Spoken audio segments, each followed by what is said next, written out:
This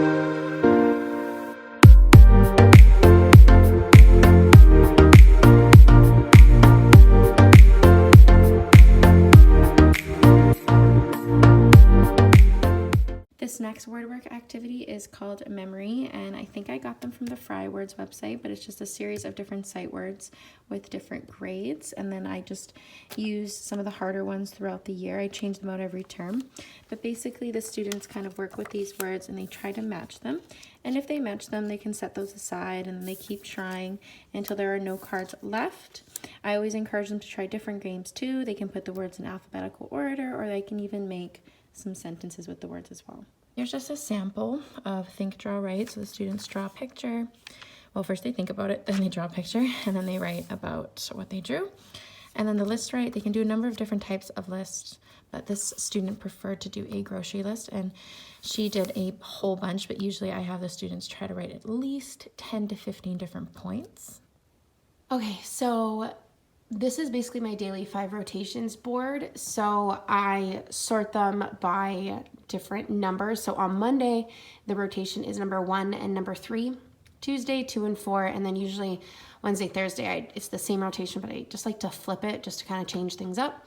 And then on Fridays, I see group 5 first thing, and then the star, because I don't have 6 groups, the star is basically a choice. So my students get to choose if they want to do read to self again, word work, a read to someone with a partner again, or a different writing job. But I give them just kind of free range to do whatever they'd like to do on the star on Fridays. So for example, with these 2 students, she will be doing, so today is actually Thursday that I'm filming this, so she will be doing work on writing first, any writing job that she would like that she hasn't already done on Tuesday. Just to kind of get them exposure on different jobs. And then she's going to go ahead and she's going to do a read to self. So here are my 3 main activities I like to do during guided reading.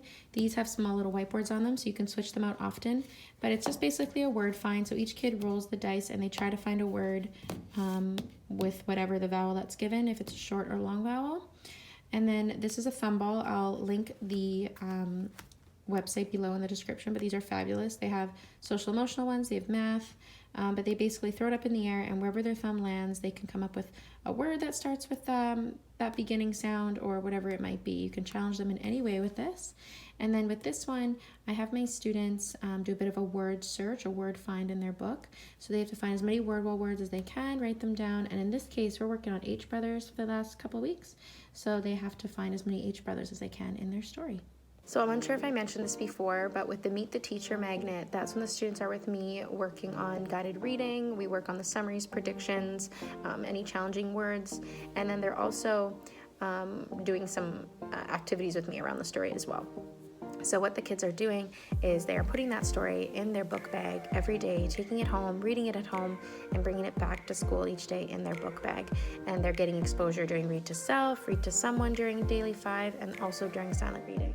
So thank you so much and making it to the end of the video. That was just basically the gist of my daily 5 and my guided reading routine with my word work and my writing jobs. If you have any questions or comments, please let me know, or anything else that you would like to see. I'm happy to do it and show you in more detail. But again, thank you so much, and I will see you in the next one. Bye guys.